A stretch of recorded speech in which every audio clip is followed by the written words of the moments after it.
Welcome back for the next installment, and we're going to talk about the cosine wave here. The cosine wave will be very similar to the sine wave. We're going to derive it the exact same way. So really, the cosine wave looks like this. So I'm just going to jump straight in. And I will have points theta, cosine theta. So my independent variable will be theta. My dependent variable will be the cos of that angle. So if I have an angle of 0, the cosine of 0 is 1. Well, that's a little bit different. If I have an angle of pi over 4, the cosine value is 1 over root 2. Pi over 2 has a cosine value of 0.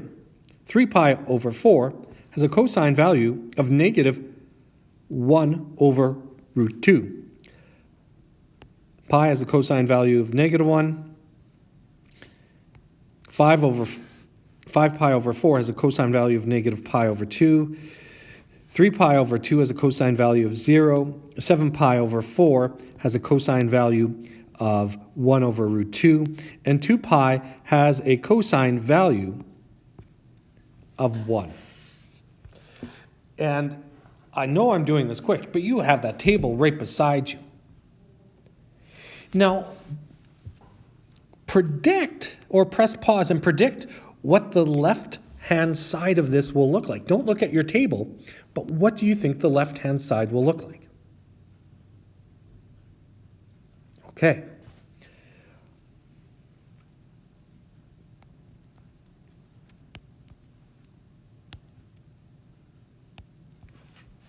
We can just simply pull those values off the table. But I'm going to start talking about when I'm up on high. Like if I'm at my maximum, I know the notch over will be still close to the maximum. And as I get farther away from that maximum, my cosine value will get lower and lower. So it's weird how we're talking about cosine almost in terms of the unit circle in a weird way, but we're looking at this entirely different. All right, I should probably continue. Negative 5 pi over 4 has a cosine value of negative 1 over root 2. Now, 3 pi over 2 will have a cosine value of 0.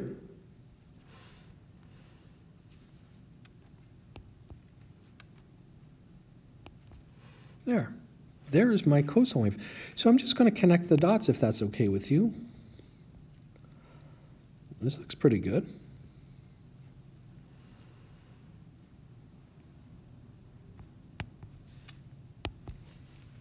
That's the cosine wave. Now, the cosine wave is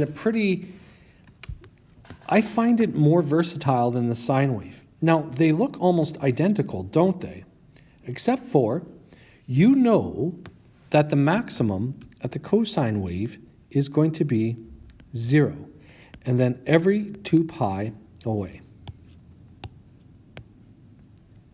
And it's actually, when we do transformations on this, that's going to be really fundamentally important. The amplitude, so the properties of. Now, the amplitude, like the distance away from the middle to the top of the wave, is going to be 1, so the amplitude is 1. The zeros, you may take a look at the zeros, well, and you're going to say, well, the zeros happen at pi over 2, and then if you notice, every pi away, and then every pi away. The period of the cosine wave, again, measure it from maximum to maximum, so how far does it take to repeat? Well, a lot easier to see on the cosine wave, 0 to 2 pi, so that means that a period is 2 pi. And by the way, we can see that in the maximum. It's 0 plus k2 pi, and you can even drop out the 0. The minima is going to be pi. Oof, that was terrible, pi. The minima is going to be pi plus k2 pi, where k is element of the integers. And my y-intercept here is going to be 1. So this was the cosine wave. I'm going to jump over to another program. Everybody's favorite, Desmos. And what you're seeing here is the sine wave. Now, it's going to be really hard to mark up the sine wave, but what do we notice about the sine wave?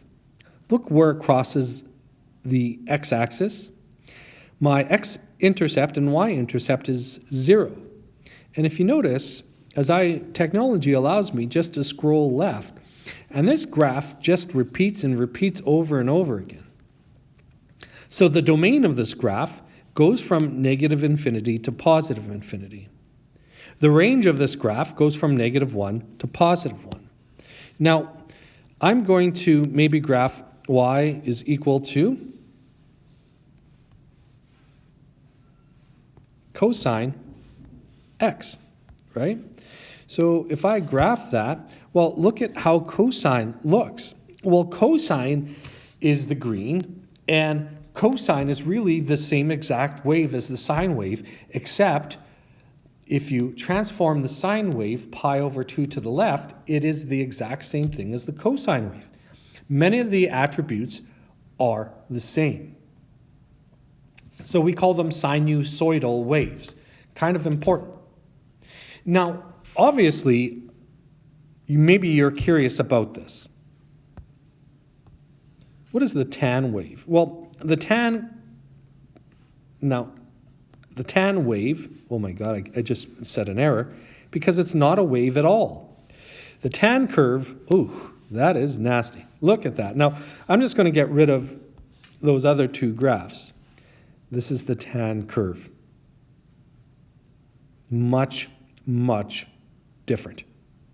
So it behaves entirely different.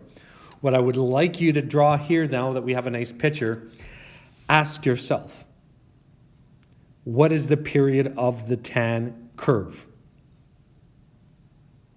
It's pi. Now look at the unit circle. How often did tan repeat itself? Well, it repeated itself half a revolution away. Pi. Let's get all this going on again. Yikes.